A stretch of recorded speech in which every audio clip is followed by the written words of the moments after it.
What's up and welcome back to the Kinda Funny Gamescast. Of course, I'm Tim Geddes and I'm joined by one of the very first people in the entire world to beat the Legend of Zelda Tears of the Kingdom, Blessing Adeoye Jr. Good afternoon, Tim. Good afternoon to you. You're not off the hook quite yet, though. There's a story I need to tell about you after I introduce the Big Daddy himself, Greg Miller. Hi, Tim. How are you? I'm doing fantastic. Can't wait to talk to you about this game because I haven't heard anything from you about Zelda Tears of the Kingdom. We're about to talk about that a whole bunch today.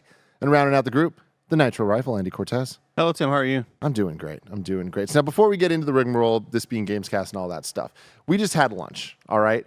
And it was the most disgusting, we were bad people lunch of all time, where Roger was healthy. That was great. But essentially, me, Bless, and Kevin all go to different fast food places and then come together, all eat it at the table, having this nice little moment. Kevin, you know how he has this big old jug that he drinks out of? Like big old mason jar. The mason jar fills it with ice, For the record, right? The loudest if you're everybody else, it's just it's a big mason jar. It just looks even bigger because Kevin's so small. It's just there's something about it that it's like it's a lot. It demands your attention. He puts that thing down on the table so loud, so impossibly loud. The ice is shaking around. He goes to the fridge. He grabs a Coke, and then he grabs the big ass thing of lemon juice. All right. He walks over and he pours lemon juice into the cup, like a good amount of lemon juice. And me and Raj make eyes, me and Bless make eyes. We just have this moment of like classic Kevin. And then of course Kevin, what? It's normal. And it's one of those things. None of us are like saying that like lemon in Coke is weird. It's lemon, like getting the actual lemon juice. I've never seen anyone do that. That's freaking bizarre. Yeah, Right? That's different. Right? Yeah. Because it's like that big green bottle of like real lemon juice that we got. Okay. 100% real lemon juice. Yeah. I walked in. My mom and I went to lunch in In-N-Out. We came back. My mom bought donuts for everybody, and she went to put them down on the table. And I heard Kevin getting excited. And he came straight to me. I was like, "What's he gonna ask me about donuts?" He's like, "Do you think it would be weird?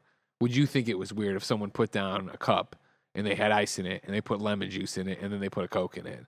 And I was like, or he was like, "Would you make a big deal?" I'm like, I wouldn't make a big. I would have questions. I would want to talk to you about this. Yeah. And now in classic Kevin fashion, did we make a big deal or did we just look at each other and then Kevin goes, "What?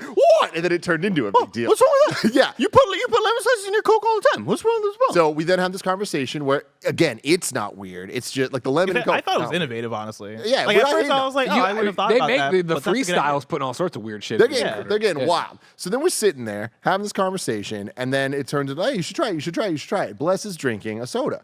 And he's like, oh, give me some. I'm going to do it. He opens it up, and we're all looking. He's like, oh, I don't know if you have enough Coke in there. Like, all right, whatever. He starts pouring some in, and we're like, all right, cool. And Bless drinks. He's like, I don't taste it at all. This tastes exactly the same. Oh, I'm drinking Sprite, though. Listen. Blessing added lemon juice to a lemon lime soda and was like, oh, it just tastes Not the getting same. it. Not getting the hint of I'm not tasting the extra lemon. That's what I'm drinking right now. Just so you guys know. That's what's in this cup is the lemon lime. You added carbonation to lemon juice. Exactly. I had a lemon. Yeah, exactly. It's good though. Greg, I've known your mom for, I don't know, almost a decade, it feels like. Sure. I don't think I've seen her laugh once. She was dying. Not once. She laughed so hard. I don't know what it was in my brain, but like as soon as Kevin started talking about the lemon juice and soda or in Coke, I was like, oh yeah, I guess that does sound kind of good. And I'm drinking my Sprite, and I'm like, I feel like lemon and Sprite would taste pretty good. Yeah, I mean that's a natural thing. So I grab it, I put it in there, and I'm like, fuck, I didn't think about the fact that like there's a reason why I thought that. It's because the lemon's already here. It's already there. It's already there. It makes sense there. When I go to In-N-Out, I mix the pink lemonade with Sprite. Very, very good combination, by the way. Yeah. But like it's Who wins? You fuse them together. Who wins? That's the thing is like fusing it. Play the video. Basically, I took two royal halberds or whatever they're called in Zelda, and I fused them together to make a royal halberd royal or whatever. Yeah, that's what I did with the a Sprite. halberd royale. This is the Kind of Funny Games Right, cast really where good. each and every week we get together to talk about video games and all the things that we love about them. Of course, you can watch it on youtube.com/kindoffunnygames, or you could watch it, or you can also get it as a podcast by searching your favorite podcast service for Kind of Funny Gamescast, and we will be right there for you. If you want to go above and beyond, patreon.com/kindoffunnygames is where you want to go, where you can get the show ad-free and be a Patreon producer just like Delaney Twining. Thank you so much for your support. Your support means so much to us because it allows us to have this amazing studio and do amazing things, have an amazing team that is going to cover the absolute hell out of Summer Game Fest. There we go.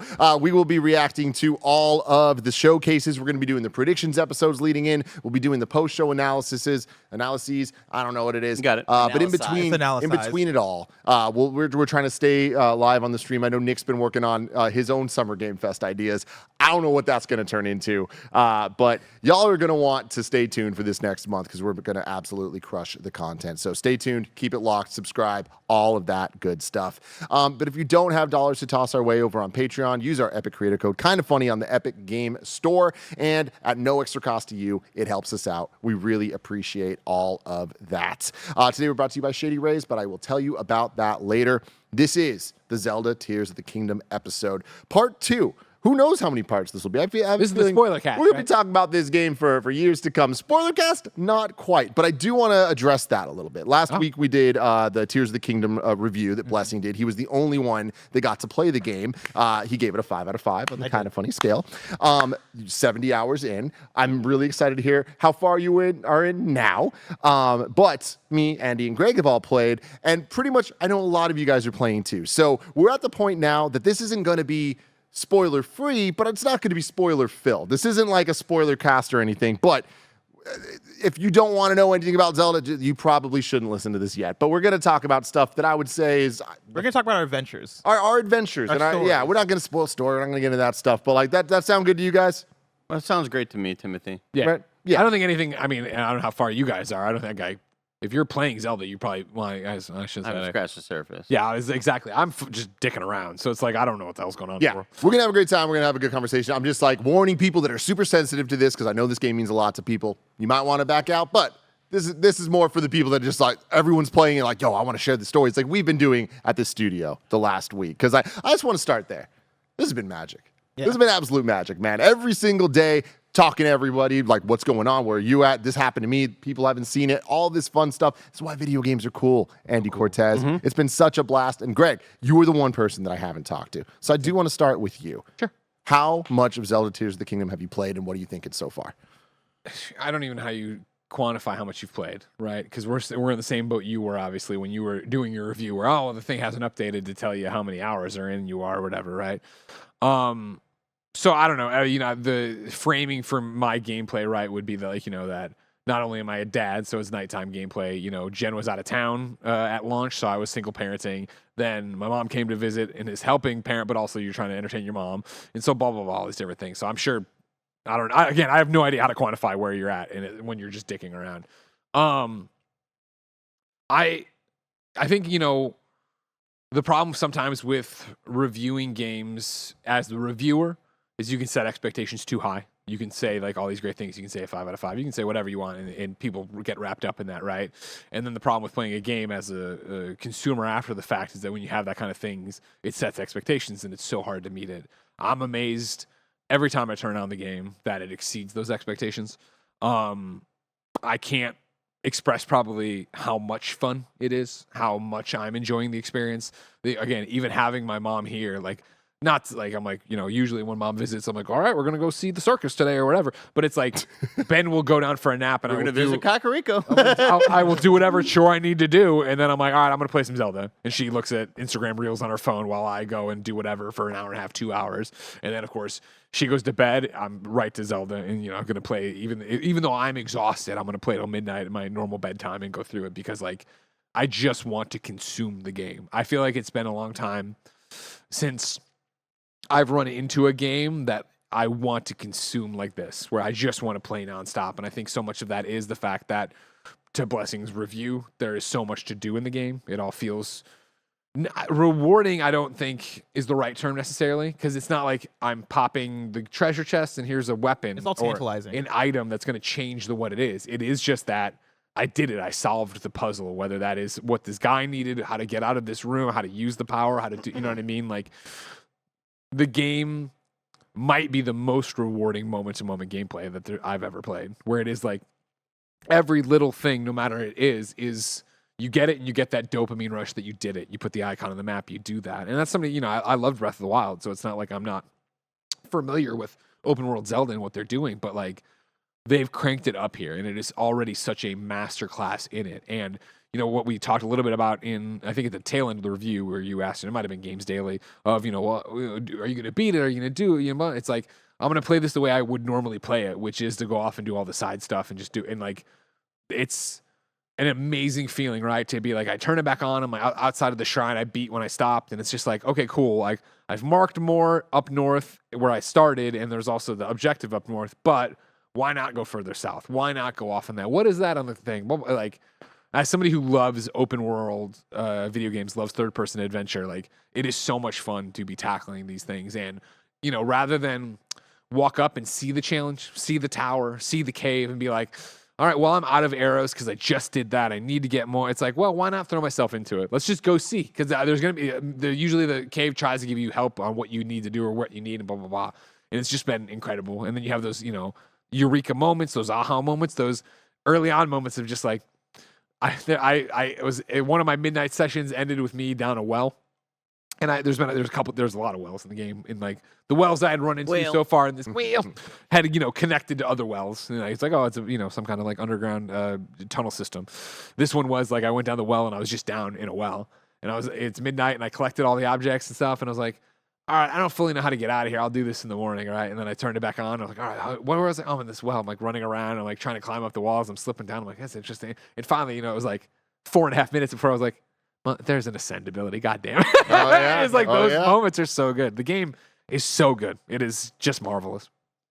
Andy Cortez. Yeah, this game just blows me away, the fact that it runs still. Like, I know we talk about what Breath of the Wild did and how that was on the Wii U, and that game is still, like, astounding in its scope. And with Tears of the Kingdom, I think I'm even more blown away just because we have played a lot of recent Switch games that maybe don't have that or haven't met those expectations like we've expected them to. I'm sorry, Xenoblade fans. I know that's one that everybody says like, oh, this one is actually doing it really, really big and awesome. We don't play loser games. No, don't say that.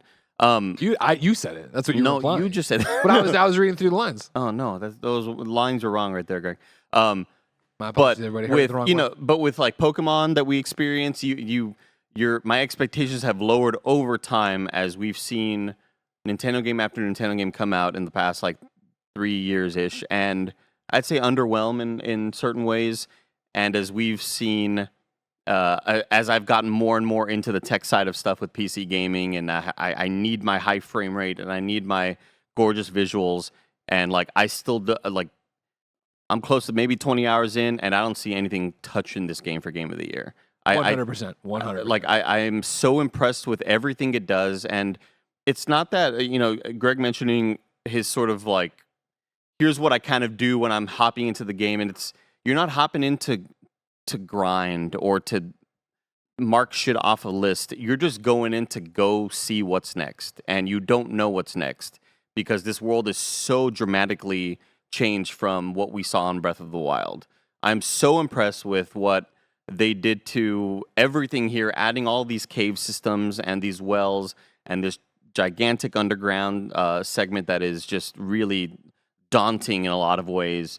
Like, they took all of the abilities, and I was really, really bummed out when Bless was like, yeah, they took away all the old abilities, and it's all these new things. I'm like, oh, that kind of sucks. I really like stasis and stuff. I'd say stasis may be the only old ability I'm missing.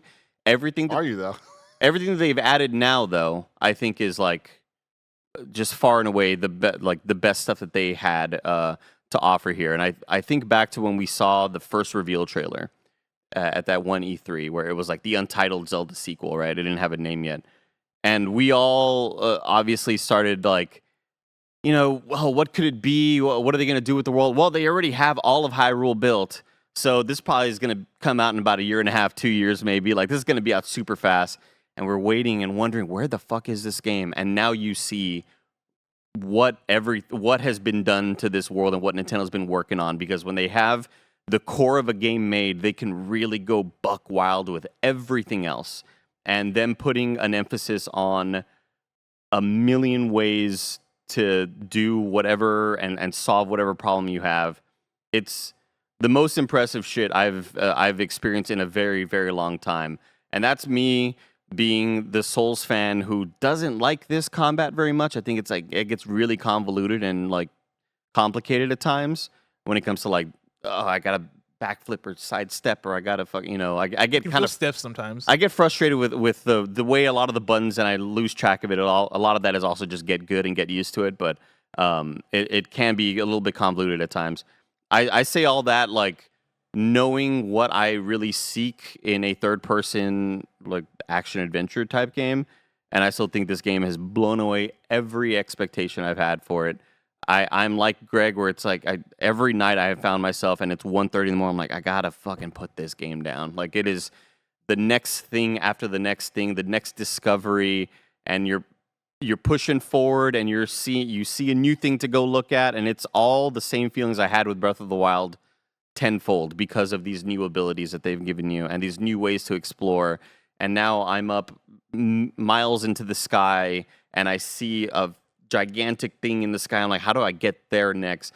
Maybe I'm not ready for that. Let me keep on going elsewhere. This game just blows me away, dude. There's and I know it's an old thing, but for me, I think the thing, when I think of the phrase, I think of Pirates of the Caribbean, when Jack Sparrow at one point brings out, and he's like, bring me the horizon, mateys, or whatever, right? And this game feels so much like that in terms of the adventure you're on, of just like, what's next? Bring me that thing, let's go. And it's even to the point, like, the way I'm playing it again, I'm just running in random directions. I'm touching the story here and there, and like to keep things moving or whatever.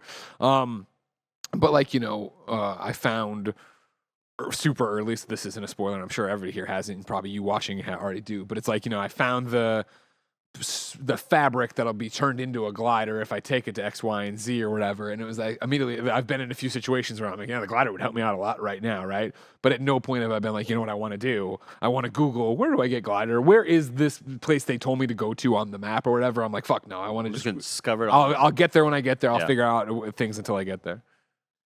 I mean, there's no hyperbole to this game. It's blowing me away. I don't want to stop playing. Like, I haven't had this experience in so long where like I am just glued to my damn Switch. I mean, I guess I did with Pokemon Scarlet last year, and that sense of just wanting to keep going. Like every time I was playing Pokemon Violet and being like, oh man, there's the few moments where you come across a cave or something. It's like, oh, this is so cool. I wish it was everywhere. In Zelda, it's everywhere and then some. And what you get from it is just, we talk about that word rewarding. Like, I feel like every single aspect of this game is fun and rewarding from some perspective. And the thing that blows me away the most is how versatile this game could be, where simultaneously it makes me feel like the smartest person ever and then the stupidest person ever in the same 60 seconds. And that's just over and over and over. And then on top of that, I can play it on my TV and be like, my God, this game is beautiful. This game is so engrossing, so high production value, so hype, and like such a console experience. And then G wants to come down and watch Housewives. We throw that on TV. I play the Switch. And all of a sudden, it's this perfect handheld game. And I feel like there's very few games that I have that experience with that feel equally good in both. And it's because this game has so much to do where it's like, oh, you know what? Some of the big combat stuff, I'll save that for the TV. I'm going to go do some shrines. I'm going to go explore some more. I'm going to go climb some stuff in handheld mode. And it's not a lesser experience because that is just as valuable as doing the main quest or doing the other things. And like, that's the thing that's impressing me the most with it, is that I don't like open things. I like linear stuff. I don't like the whole, here's a whole bunch of shit, we're not going to tell you anything, just kind of figure it out. But I feel like this game, you can't get lost. Like, I feel like you can try your best to get lost, but something will find you and like guide you in an interesting path. And how non-linear this game is, while still continuing to keep me moving forward, it's witchcraft. I don't understand how you talking about the glider and all that stuff. Like, I'm with you where I'm like, man, I really wish I had this. And I was not trying to find it, and I found it. I got it. And I'm like, whoa, like, how did the game know? Like, and that's the thing, is like, the game's so much smarter than me. And like, anytime you think you can break it, you think you can do something, nah, man, they thought about that and it works. And for us to talk about all of the fusing mechanics and everything, we've seen all the tweets of people like, oh, just build a bridge. And like, that's the solution. It's like, the fact that just does work like 90% of the time, but then 10% of the time it doesn't. And they know that you're going to do some stuff, so they block you. I'm like, it's just so damn great. Like, again, not a perfect game, and for me, especially coming off of other games, the comparisons are impossible to get rid of. Like playing Jedi Survivor, the combat in that and how it feels to move around. Then jumping to this, I'm like, I don't like the combat in this. I just simply don't. Yeah. But like, I don't think that is that big of a deal, because I could just not do it. Like right now, I'm like, I'm getting one-shotted left and right. It's not fun. Cool.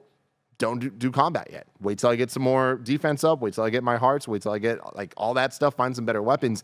And I just love that normally for games, the combat advancing the story would be the point. And in this game, it is not at all the point, but it keeps somehow continuing to happen to me in a way that I'm like, oh, wait, that was an amazing cutscene. Like, that music cue was insanely cool. Oh, I recognized this from Breath of the Wild. I know what I'm in for. Nope, it's something so much bigger and better than I could have imagined.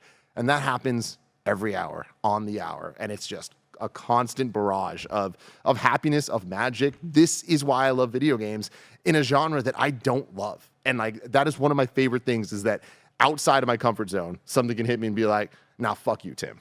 Like, this demands your attention, and you're going to absolutely love it. And it's even that, like, we know that Tim is not the open world guy, but this is open world times a million, because it's open world with open solutions.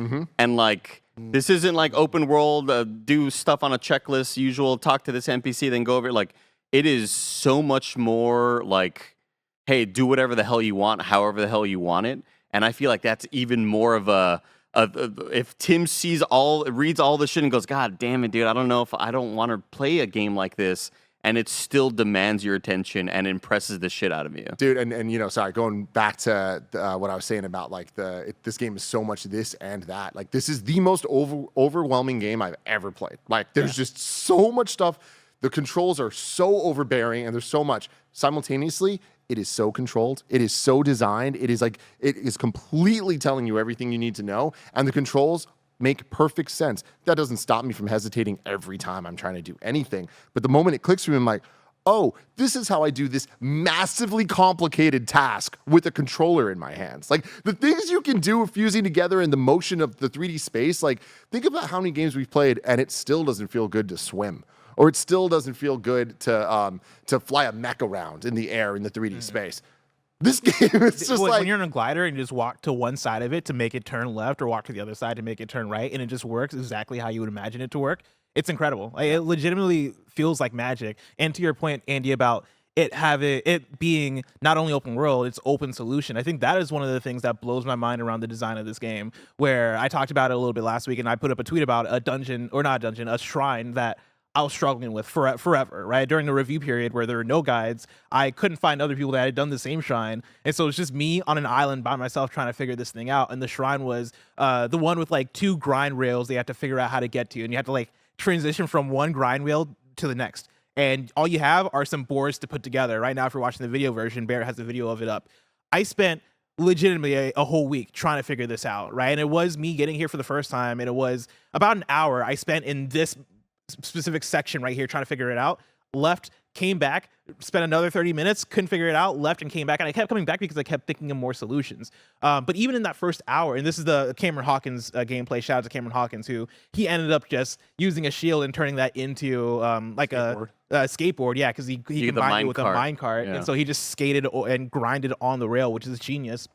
For me, in the first hour that I spent just on this section alone trying to figure this out, there's no moment where I didn't have an idea. Like, that entire hour was me combining the ingredients that I had in a bunch of different ways, and my mind never stopped motion. Like, I never felt stumped. I only felt like I had more and more ideas, and I just couldn't find the right one until about a week later. I was like, oh, what if I did it like this? And I went back, and I definitely didn't do it the intended way. Literally, the way I did it was I combined a long board and a short board, and I did, like, the fin thing where one of the boards is sticking out so I can grind down one rail. And then I basically made 2 of those, and I used the first one to grind through, and I held the second one so that at the last moment I can, like, place the second one complicated on the second rail and then hop over.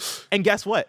That worked. Yeah. And that was the thing that I was thinking of when I was doing some other stuff on the other side of the map, and it just came to me because I kept thinking about how I could solve that one shrine. And that is this game. Like, this game is never you feeling like you don't know what the solution is, or you're stumped and you're it's not The Witness, right? It's not you staring at the screen like, what the fuck am I supposed to do? It is you trying out all these different things, and one of them is going to work. And a lot of the time, a very large percentage of the time, actually, it's not the intended solution, but also this game presents itself as there is no intended solution. If you get it, you get it, right? Just have fun and create. The Witness incredible. is one I've thought a lot about when playing this. So, like, this is like my Witness, where I didn't love the puzzles in that, whereas I love how they're asking me to do things here. Just jumping off of this because that I did that shrine last night, and then we had talked about it on Games Daily. I had seen that video. I didn't have a minecart on me, and we had watched the video of the right way to do it. I totally forgot, and so I'm sitting there, and I'm just like you last night. It took me about 30 minutes of like trying different things. I eventually did it, which I think is the intended way to make it through that. But I was just so surprised by even having the solutions in my mind. I'm still like, oh wait, how do I do this? And then once it locked, I was like, of course it was that. And I just love that with what you're talking about this being your type of puzzle game here. It's like I love that every shrine, you have the tools. Totally. Like, and Breath of the Wild was the same way, where it was like, hey, they're using the powers that you got from the very beginning of the game. It's not like a Metroidvania or something where it's like, oh, no, you come back later and you'll get through this. It's like, no, you have the tools.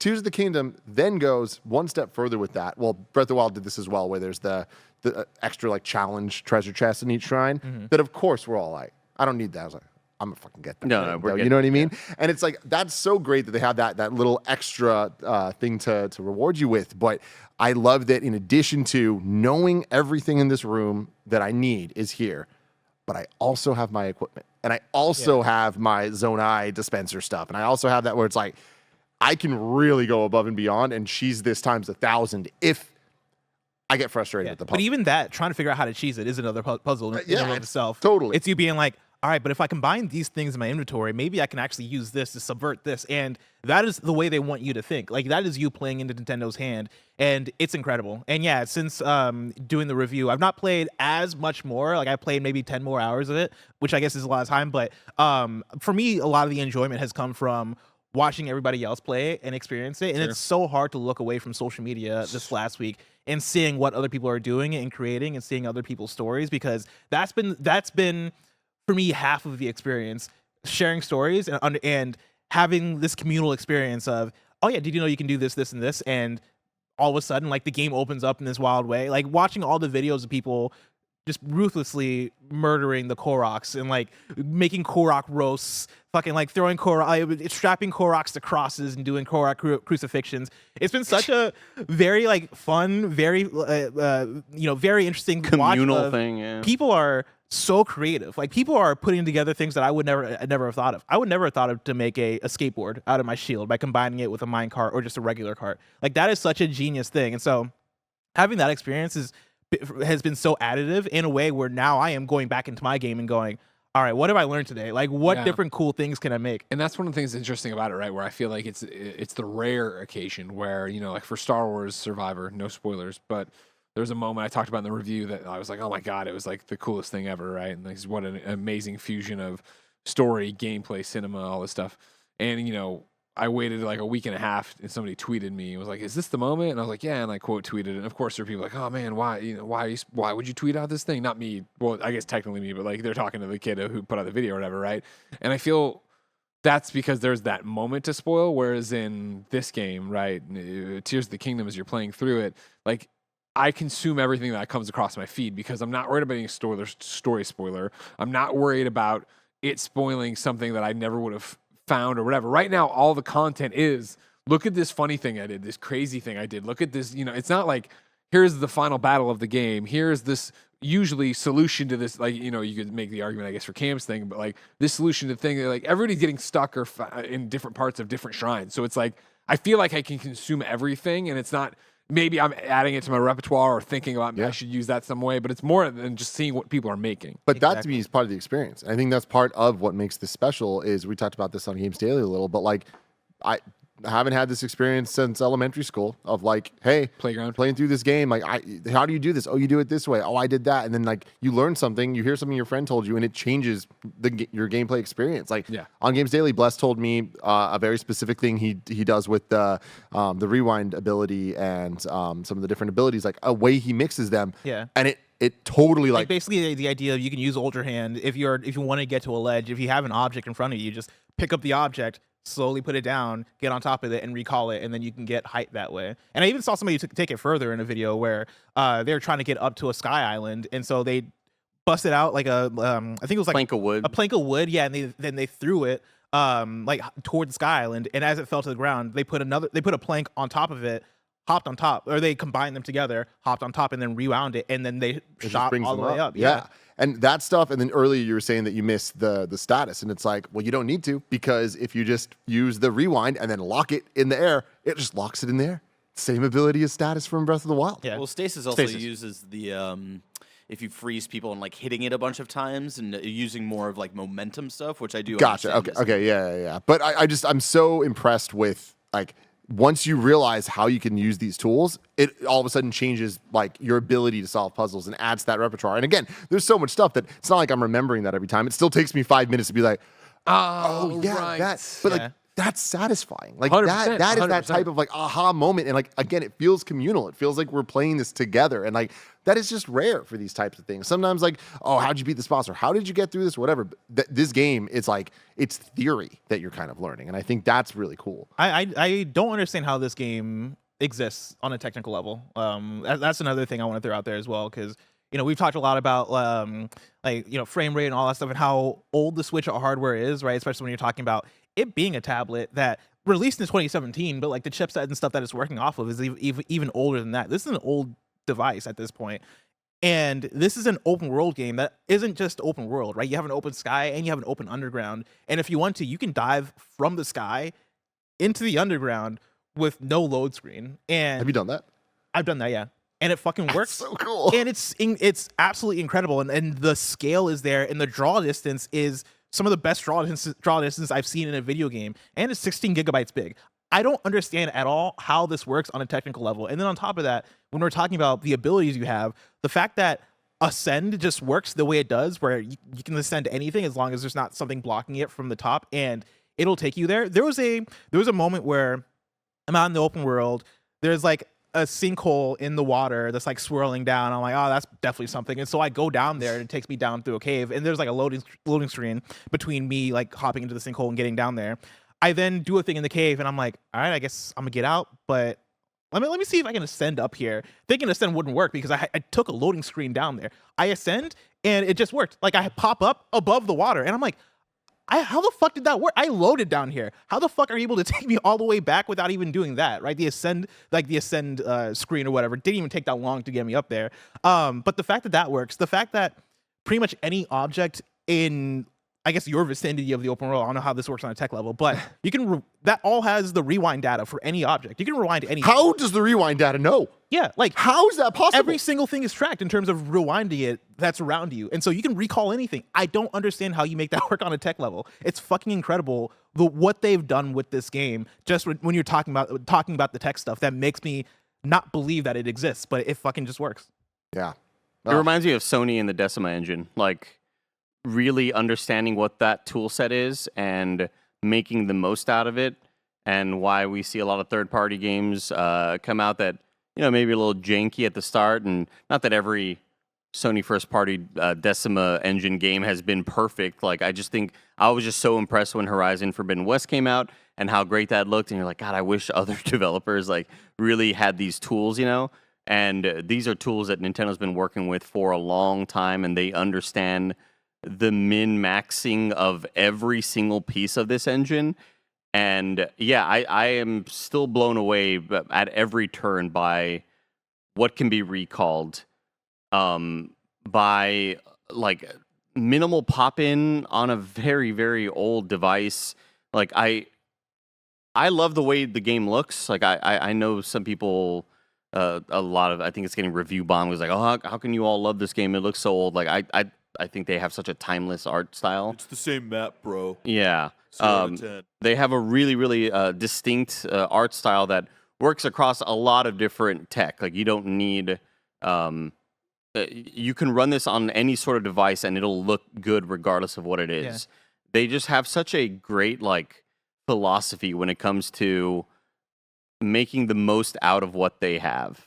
And in a way that's your experience playing Zelda as well. like what are the tools here that I have, and how am I going to make the most out of this experience? And yeah, this game just continuously blows me away. Yeah, absolutely. Before anyone else says anything, though, I want to tell you a word from our sponsors.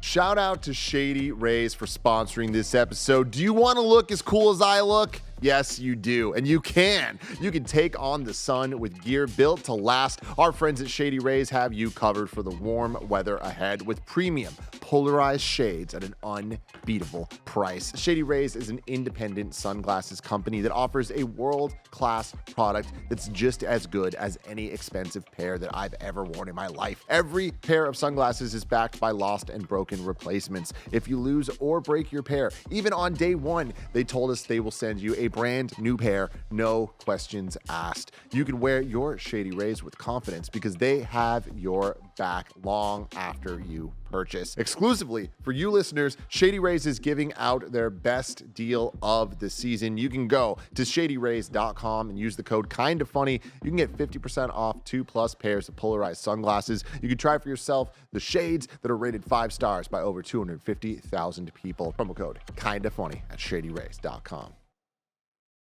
Greg, Hey, how you doing? go for it. Keep I going. got nothing. Oh, you got nothing? I was turning to see where the conversation Yeah, was going. I thought you were about to say something. No. I What- thought you saw I had somewhere going on to go. One thing I wanted to throw out there was combat, because I agree with both Andy and Tim regarding combat. Even though I think I might like it a little bit more than Tim. I like it more But than Tim too. Yeah. there is a stiffness there that I wish there. One of the things I brought up in my review is that it seems relatively untouched from Breath of the Wild, which surprised me because I think there's a lot that you could improve there. That said, one thing I do love about the combat, especially this time around, is that it feels so much like improv. Like, it feels so much like, hey, if you can think it in the moment, you can probably do it. I've seen videos, and I've had the experiences too, where I am running around and it is, fuck, all right, what am I gonna do? I'm fighting a big bokoblin boss creature and like 5 other bokoblins. Oh, there's a exploding barrel here. What if I arrow it? I'm like, wait, no. What if I fuse it and then fuse it to my sword and then throw it at the big bokoblin? Maybe that'll work better. Nice. I go from that to then like him picking up a rock, throwing it at me using recall to freeze it,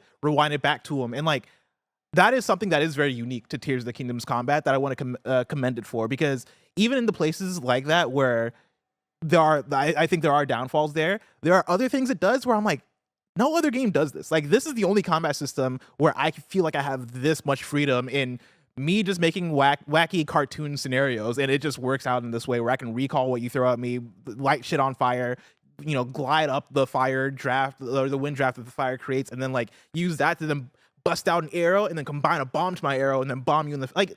You can do whatever in it, and I think that is the magic of where the magic of the combat system, where that comes in. What's I find fascinating about it, right, is that when you can go from being on your heels, being killed by something, right, to then you have that one idea and suddenly you feel like you're cheesing it when you're not, right? You're using bomb arrows, you're using the environment, you're getting the high ground, something to that effect. You found those bomb arrows, dog. You deserve them. Yeah, exactly, right? Where it's that idea of like, oh man, this fight went from being incredibly difficult to now I've just got this guy's number. Yeah.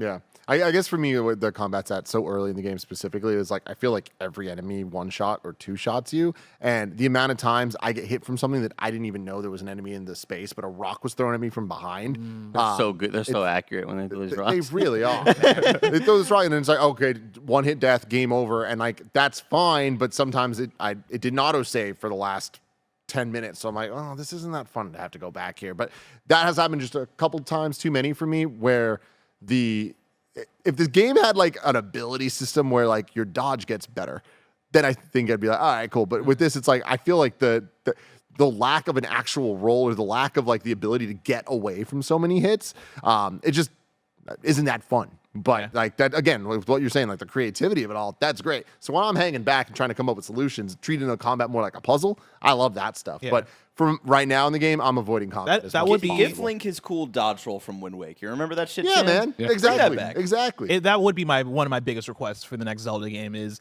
like, let's lock in a bit more on the combat system. Like, give Link a dodge roll. Like, I would like to see some of the creativity of the different builds that people had for Elden Ring. I'd like to see stuff you can do with Link in terms of different abilities for the combat specifically, because I think that's like the one place where I'm like, oh man, I feel like this is lacking here. I think you can elevate it for sure. Yeah, I tweeted about that. I think it could be the perfect game with just a little bit of touching up on the combat system itself. Like with everything else being so amazing, that's still the part that is, I think, like glaringly lacking.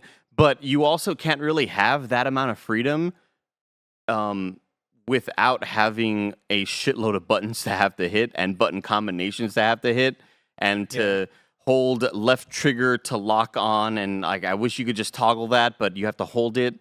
And then to dodge, you have to make sure to hit A, but also that button, so it's a sidestep and not a backflip. But then if you want to fuse that weapon, fuck no, never mind. I'm still have my ascend abilities. God damn it, shit. Like there's just so many things you can do, and because of that, I think that's where you can't have a simple approach to the combat without all of these tool sets that they are providing you for the whole rest of the game. And because of that, I think that's where the complications sort of come in. But yeah, I think like. It always just feels so helpless when a big fucking like rock guy throws a rock at you, and I just kind of run and jump and dead. I was like, God, it's so annoying. I'm so with you. Just tie it to stamina. Like just have it that you're like a better dodge roll is tied to the stamina, so you're not like abusing it, and rolling too much. But like it's a choice, so that those situations you can get out of. I was telling Gene Park, like, what if with your fucking like ultra hand, you like use that like that gave you a passive where you like. Stick your hand to the ground and like launch yourself forward or some shit like it. Yeah. There was like some things that they could have done there, but again, lazy ass developers, unbelievable. Video games. Yeah. Anything else y'all want to get into here? I mean, it's hard. I'm worried about spoiling some stuff. Like I know I'm pretty sensitive to that stuff as well. When it comes like, have you seen this and that? Like I love not experiencing that stuff fresh. And so I am worried about just talking about all the sorts of weird shit that we've seen, because I'm also like you getting one shot, Tim, in a lot of scenarios, but that's because I'm adventuring in places I probably shouldn't be and going to the Sky Islands and then diving down and finding towers that are further away from me that are in areas where I think enemies are just stronger. Because if you're just in Hyrule, running around the field, like, and these little bokoblins hit you, like, it's taken off a heart or two. Yeah. But everything else is definitely a lot stronger, and that's your indication of, like, oh, I probably shouldn't be here. I went to the underground in an area for my first time last night, and it was definitely an underground spot that is meant for maybe about 10 to 15 hours from where I'm at, because I had, like, a level 30-something weapon, and 6 hits in, they're still not dead. I'm like, oh, these guys are really, these are some healthy little goblins. And I probably shouldn't be here. So then I ended up going to the underground spot that you are kind of supposed to go to in order, right? And that first one is just a really cool experience to kind of see exactly what they're asking of you. And Barrett was telling me, like, I finally went to the underground, and once you see the scope of it, it's like, oh, shit, this is like, this is going to be a pretty daunting tasks that they're asking me to do, and I think that's when it can feel overwhelming. But again, you could just go do other shit if you want to. Like, there's so many other things you can do aside from just furthering the mission. One thing I absolutely love is I feel like because of the core game already being built and a lot of those core systems being built, I feel like they got really creative with the additive randomness in the world.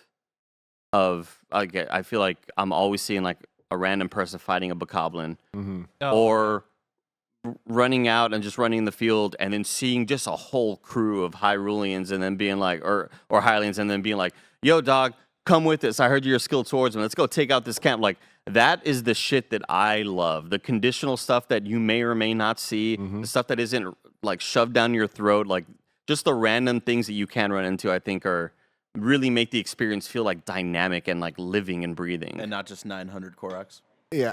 Or like every NPC you talk to, you turning into a Yiga clan member. Exactly. You from Breath of the Wild. Exactly. It feels a lot more. There's a lot more randomness that can happen to you in the world. That so far, my experience has not felt. Maybe 40, 50 hours in, I'll feel different. But so far, a lot of these experiences still feel really, really fresh. Does it rain too much? Absolutely. Fucking rains way too much. Ascend, baby. It's that thing where everybody's playing this game and everybody's having their own story with it, which is crazy. Where it is that idea of, oh, how'd you do this? Or what did you do that? Or did you see this? And like, you can be way further ahead of somebody and not have seen something they're seeing early on, and vice versa, and all this other shit. The one thing I keep seeing, one common comment I see in my Twitch chat from random people at random times, like, I love seeing how different people do the puzzles. Yeah, for sure. Because like you all were mentioning earlier, there are in games not as open as Breath of or as these Zelda Tears of the Kingdom and Breath of the Wild games, I'm figuring out dumb ways to do shit, and chat's always like, "You idiot, you could have done," like, "Oh, my bad, I'm so stupid. I did it the wrong way, like the unintended way." And this is that times a million. Like there are just so many ways to skin a bokoblin in this world, you know. You talking about the random things just kind of popping up and like, oh, come with me and do this stuff. Like in recent times, I feel like side quests have been so good in some games like God of War, Jedi Survivor. It's like these side quests feel like main quests, and I've been so surprised so far in this one that the times I'm pulled into those situations feel so much more important and like tied in than I expected from Zelda, and like way more than Breath of the Wild. And I think a lot of it has to do with just the story being like, at least so far for me, in real time, where it's like the world kind of feels so much more alive than it did in Breath of the Wild. I think it's more dense. I think it literally is more. When I first got to the surface and looked around, it did feel like a lot more is happening than in Breath of the Wild. Breath of the Wild, I think, had a bit more of open space to run through. Where here in this game, I am getting stopped every 2 seconds by something that's pulling my attention. By personality, right? Yeah. Like I think like it's not just stuff. It's like stuff that feels unique to that location, and like you go to a town, the music starts playing, and like how did it evolve from the last game? But on top of that, like how is it completely different? Like it's not even an evolution. It's just like now there's this entirely new concept here. And you talking about or Barrett, I think it was, joking about the Koroks in Breath of the Wild. It's like I am a little bit like anytime it's like, oh, I need to get to my homie over there. I'm like, I'll deal with you later. Like I'm not trying to do this. But the amount of time I stop every time. Yeah, I'm gonna get these guys done. It's easy usually. I'm like, I know. Yeah. And I'm just like, this isn't. I don't like you right now. But you were bringing up the whirlpool thing, and you're like, oh, there's definitely something there. I love that every 10 seconds you're like, oh, why is there a glass bottle on the top of this tree? Yep. I bet if I shot it, something's gonna happen. And then you shoot it, and something happens, and it's like so many things like that. And I'm like, this should get old. It is not getting old to me. Like every time I'm like, I'm on my way to this thing. I'm riding my horse. Oh, what is that? Okay, hold on. Got to do this thing. And I get a little like, haha. And I'm like, you know what? Thank you, dude. It's such a tailored and catered experience. Like, I think when tech started really, when developers started discovering the idea of like procedural generation, and we saw, you know, that initial reveal of No Man's Sky and procedurally generated planets, and like, there's a lot of use for that, right? There's a lot of use for procedurally generated stuff, but this world still feeling super handcrafted while not being overbearing, I think, is like the biggest success this game. This is like an entire video game that is the treasure chest behind the waterfall. You know what I mean? Oh yeah. Where you, like so many games, was always the test. You'd run up to it and it's like, oh, solid wall behind this waterfall. That's dumb, right? And this game is exactly what you're talking about. Every little thing you're like, it'd be cool if it's cool. It's cool. That's the thing is also the open world is designed so smartly because I feel like you can go down any like sidewalk path and you are having an experience after the other of, oh, they know exactly where you're going, and so let's try and subvert. Like, let's throw in a Korok in there. Let's throw in my guy who's always trying to hold up the sign but doesn't know how to fucking place that shit. Dude, I love it so much too. And I love helping. It's the same thing every single time. People. You saved the president. It's like the same, like, oh yeah, I'm gonna put 2 planks together and balance it on there every single time, but I will do it every single time because I fucking love it. Actually, I won't spoil it. But you know, I think the balance of I thought you were gonna say he eventually turns on you. It's crazy. he eventually turns into a Yiga's Lantern. Knife in the rib. But it's so the game's balance of knowing the big landmarks to pull you to, right? It's the towers, it's the shrines. It's the stables for the horses. Yeah. They know that those are the big things that are going to pull your attention, and they know how to place things on the way there to make you want to like help out the one Korok because like, oh, what's one Korok? All right, cool. Now onto oh shit, you got this side adventure over here. Let me do this real quick before I get back to this thing. In one of the gameplay videos I sent Barrett last week for the review, it was just me playing the game. I was just like, all right, let me just go in a direction and see what happens. And, you know, I found a stable. Near that stable was a shrine. All right, let me check out the shrine. All right, let's go back to the stable. Let's talk to them so I can get my stable point because I got to get my rewards. Got to get them pony points. I got to get my rewards. But I did that. As I was leaving that, found a Korok. And like at this point I was on a mission because like near the stable there was another thing and I needed to find a guy that could play a drum. And I was like, I gotta find this drum player over here. And so I am walking on the sidewalk trying to find this dude. I find a Korok. I gotta take this guy to his homie. All right, back to the sidewalk. Keep walking. I talk to a person. They're like, hey, have you heard this drum over here? And I'm like, no, but I need to. Like, let me figure this out. And every path feels like its own adventure. Like every path you take feels like its own episode in a TV show. And I think that speaks to one, just how jam-packed they made this game, how dense they made it, how much they took the 6 years to really focus in on content. And I think them reusing the Hyrule map allowed them to really just go, all right, let's focus in on expanding. Let's focus in on filling in this thing with interesting locations. But also, they just do it in such a smart way where I'm also not overwhelmed, which is a thing that happens for so many modern open world games where I open up a map and it's icons and I'm like, all right, let me check off this list of things I need to do. In Zelda, at no point do I feel overwhelmed in the bad way. I only feel overwhelmed in terms of I gotta know what the mystery is over here. Like, what is going on in this region of the map? I want to know the story, and it's so beautiful how they're able to usher that without making you feel like you have this gigantic list of things that you can never finish. And I'm so glad the world is that filled with fun stuff to do. Because when we had our initial Zelda review and we were all asking questions, one of the questions I asked was those awesome moments in Elden Ring when you run around in a spot during the day, but then when you go around at night, a big boss pops up. It's like, holy fuck. And you're excited for that combat challenge. I wish I had that same feeling here. Yeah. I wish new enemies sort of spawning in, or like new, completely different enemy variations that I haven't seen before. Kind of like, oh shit, it's a boss fight now? Let's fucking fight.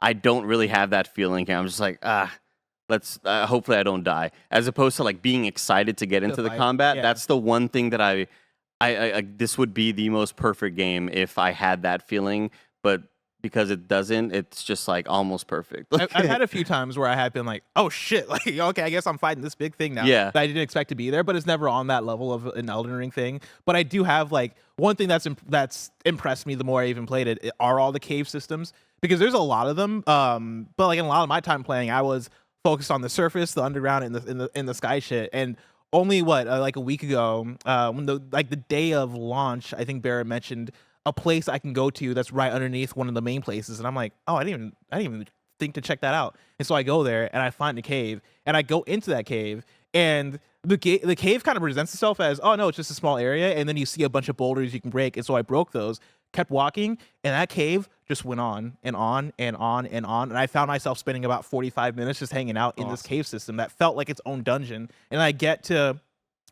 I don't even know if it's the end, I get to a large area of the cave, and I see a bunch of rocks piled up in the middle of the room, and I start breaking these rocks, and then a boss pops out of it, and I'm like, where the fuck did you come from? Who's fucking up my rocks? I'm under here. I'm sleeping under here. So one thing I love about that type of stuff too is I think the game to go to the it not feeling overwhelming while being overwhelming thing is I think it does a good job of teaching you what things mean to know, okay, you did the thing. You did what you needed to here. Whether it's there's a treasure chest, once you open it, cool, you did that, or you know that every cave has one of those little creatures that like runs around the ceiling and stuff. The big white The geckos. bubble guys. What was it called? I call it the big white gecko. Yeah, exactly that thing. And it's like you kill that, and it's like cool. That means you did the cave, you know, like and you can check that off. And like that's why there's been multiple caves that I'm in. I'm like, Those dudes creeping the hell I haven't out. seen that guy yet.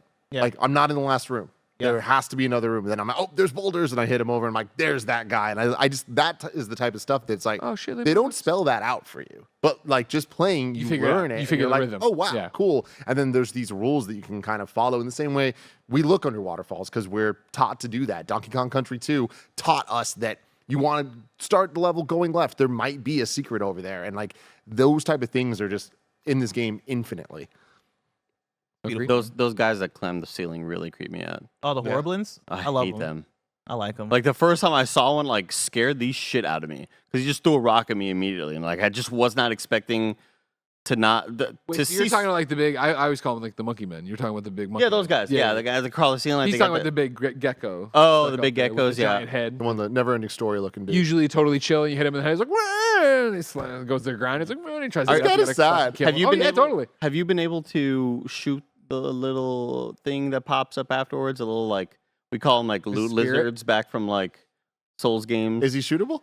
Yeah, like you can shoot any of them and they give you rupees, but I haven't shot the ones that pop up when that Oh, dude I dies didn't- because it's such a quick kind of like exit out. He exits too quickly. I always But try to, like, get into those little slow-mo guys are mode. in Breath of the Wild, and Yeah. you can shoot them over and over again. Well, I in know Breath of- that they're in Yeah. this too, Yeah. but those one can you get rupees from the ones that fall the out. ones that fall? I think if you're fast enough, yeah. you're So what I've fast. tried Wow. doing is Aren't they like called bubbles? killing that guy, then get airborne so I could slow mo as he pops up.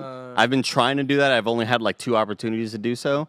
But I got to assume that because that's such a small window that they give you, that it's going to be really good Fun shit. fact, if you see one of those guys just out in the wild, I believe if you follow them, they will lead you into a cave. Yep. And so if you're looking for a Oh. cave, just follow these guys. And, This game is awesome. I just had one where it had me go to a cave and then continued to lead me through the cave, and then Oh. eventually a bunch of his buddies came out and just started running around. That's awesome. And you burned them all alive. I shot a few. put 'em of on get a some stick. rupees. Dude, that's the other thing. I mean, physics in this game are just so wild, and Breath of the Wild as well. But like what this one allows you to do with the new abilities is just so impressive. But the way that fire works is just so satisfying. Where you're just like, I'm gonna blow up, like shooting a barrel to blow it up and kill a bunch of bad guys. Video games 101, right? Give me all the bombs I But- can do. I love seeing mofos fly. 100%. Having that light the grass on fire and it just like burn down their entire camp. It's just like I feel evil and it feels good. When the High Nox is coming after you, Tim, and you use a fire arrow to shoot the wooden thing on its leg, Yep. and that wooden thing catches fire, and it's like, oh, fuck my leg! Like, I just love all of, like, playing with kind of, like, finding the weak spots in ways that aren't extremely obvious. And we were talking about the graphics and art style and tech and like it working and all. There's so many conversations there. The animations in this game, are they limitless? Gorgeous. They're gorgeous. Like what the hell? How do so many characters do so many things that are context sensitive to context that I'm like, I bet you that 2% of people are ever going to see what I just saw him do. Like, but I it's put a wild. fucking piece of celery in front of this little dog, and the dog went like, "God damn, celery, thank you." Like, I don't know you speak. Crazy. I don't know you had voice. Yeah, I do love all of those. Those are the things that make like games super magical for me. Are the things that you may not see, and so all of those kind of conditional moments of, well, if you give that dog 3 pieces of meat, then see what happens, and then like. See, my thing is the fusing, because you want to talk about how many different things you can fuse and Yeah. how so many of them have applications. I've seen the minecart one blew my mind. I've also seen people fuse a bomb to their shield and then like jump in the air and then do like the shield surfing flip that he does, and then that'll then launch him off the ground, and the shield's protecting his underside, and so like you don't take damage from that, and then that's another way that you can launch it to the air. I saw somebody fuse I think it was like a flamethrower to a boomerang, and so when you throw the boomerang, it just spins fire everywhere. I'm like, dude, this is fucking genius. Like I saw somebody fuse a rocket to a sword, which I was doing in my playthrough, and I was like, what am I doing this? This isn't doing anything. And then I saw a TikTok where somebody threw it and it fucking zoomed, and I was like, it's genius. Like, how did I not think of this? Like, you guys are like, it feels like it's limitless in the shit that you can put together and the results from that. And I cannot believe this game can have so many variables. Are certain areas where you get all of these little Zonai tools? devices? You get that. What's the term I'm looking for? Gotcha machine. You got the gotcha machine. Thank you, Barry.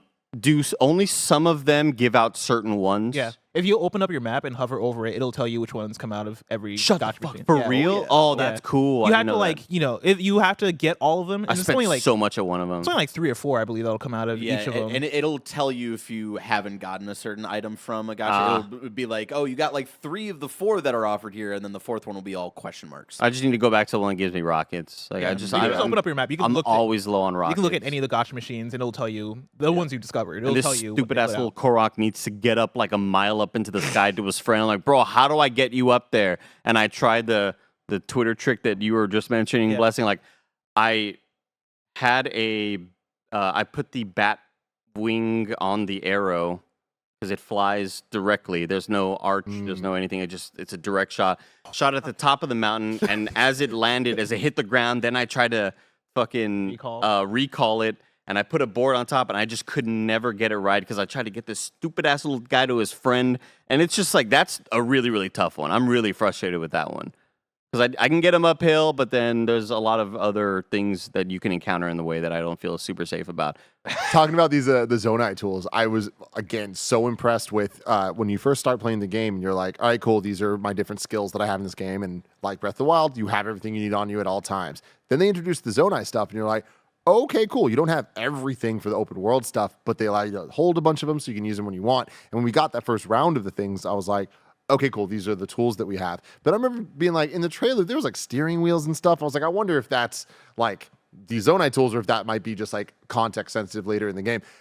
Finding out like the different machines had different things coming out. There was times where things would come out and I'm like, I haven't seen that yet. Yep. I don't know I'm not even going to spoil like any of these things in case people care. But like, I was like, I didn't know this was in the game, and I didn't know it could function that way. And wow, the potential here somehow opens up this to this in a way that I'm like, I didn't know that was necessary. But I was like, if I had this 3 shrines ago, that would have been Piece of cake. incredible. And Yeah, but yeah. that is so rewarding again. Like, Totally. it's so cool. Totally. And it keeps going. Like I was surprised how far into the game I was discovering new Zonai devices, and I'm Really? getting giddy and excited because oh man, all right, cool. I knew the flamethrower was cool, but you're telling me that there's this thing too and this thing, and I can combine it for different effects. It just keeps going, and again, like it's pretty cool. I think at this point I must have discovered them all. Like it's not unlimited Zonai devices, but there's a lot of them. Like there's a surprising amount of them that you can combine together and fuse. Really quick, just to bring it back to discovering the world and all your little adventures. My main takeaway after our first weekend, where I've put officially 44 hours into this game, is how varied the sense of discoverability is of little adventures going throughout the caves, but then how grand some of just finding random shit feels. Different, not even main quest stuff, but just side adventures like Blessing's talking about. Like there are areas that I was fascinated by in Breath of the Wild where I'm like, I want to know what's going to go on here in the sequel. And then, exploring there and then having it be this big epic quest, and it's something that you don't even need to do, and then going underground and then getting really cool kind of follow-ups to some tiny things from Breath of the Wild that also feels like a main quest, but it's just like an optional thing you can go do that like I have not completed it, but I'm in my head I'm like I want to do that before I get to like end game type of stuff. There was I went to Blessing this morning and I was like, hey, I got to this area and I feel like I got to it a little early, and then Blessing told me of like, yeah, you essentially like kind of sequence broke a main quest where you found like a main quest thing in the middle of where you're supposed to find it. And it's just the level of discoverability is absolutely insane. Kevin just closed the door behind you because he's hearing every word you're saying. But yeah, it's incredible. I don't think I've ever had the feeling of adventure expressed more in any other game. Like this is adventure the video, not literally adventure the video game, but this is adventure the video game in terms of do what you want, and it's all going to feel rewarding in some way, whether you're finding a cool thing or you're just creating your own story. And going back to a conversation that we had last week about those legendary moments in The Legend of Zelda where it is, Link finding the Master Sword, figuring out the Triforce of, Link being the courage, Zelda being the wisdom, all that stuff. Temple of Time. This game has so many of them, and a lot of them aren't main content. A lot of them are just things that are off the beaten path. When you get there and you're like, all right, let's figure this thing out, and you finish, and it's, wow, I feel like I just lived up to a legend. I feel like I just went through an adventure, and it feels so cool to actually be able to chart your own path in that way. And that's why I think, back to the question from last week when we were talking about all this stuff of like, are you going to beat it? Are you going to roll credits and yada, yada? Like, I still fully intend to, but I think it's going to be a long, long, long, long time. Hell yeah. Because I think it's going to be a game that, like, the way people connected with Witcher 3 and wanted to do everything, I feel like this is a game where I want to go to all corners of the map and do all these different and do the shrines and find, what I mean? I feel like with that being the adventure of it all, like I'm not motivated to run to the yellow blinking like icon, right, and get that done. I do want to just go off and figure out what's going on. I'm the same. Like I'm so glad that I can just slow play this all year, and I am in no real rush to get to the end of it, because I do feel like it is going to be the game that I'm playing when I'm not reviewing something or when I'm like not streaming. Like this is the one I'm always going to kind of go back to just keep on finding that next piece of magic. Magic it is, everybody. Let us know in the comments below what your first weekend with The Legend of Zelda Tears of the Kingdom looked like. Are you loving it? The things you're not liking? Whatever it is, let us know in the comments below.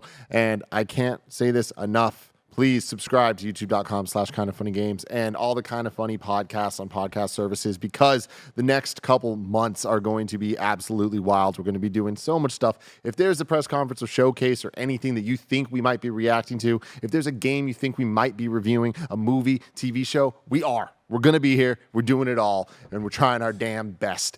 So we love you all. Tried so hard. See you soon. Got so far. And in the end, I hope it matters, everyone. I really do. I love you all. Goodbye.